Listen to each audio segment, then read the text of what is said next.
The old man was completely paralyzed, yet when his old friend suddenly passed him the ball, he somehow managed to open his arms and catch it in an instant.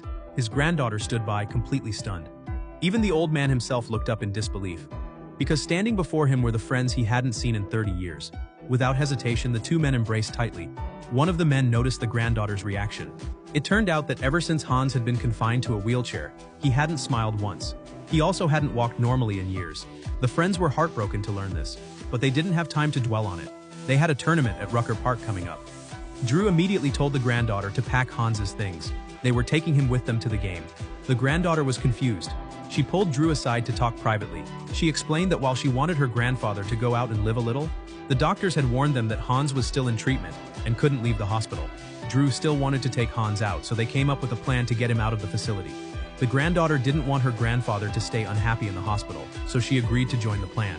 As they were discussing how to pull it off, someone knocked on the car window. Hans stood outside, holding a basketball. He was more than willing to go with his old friends to play in the game.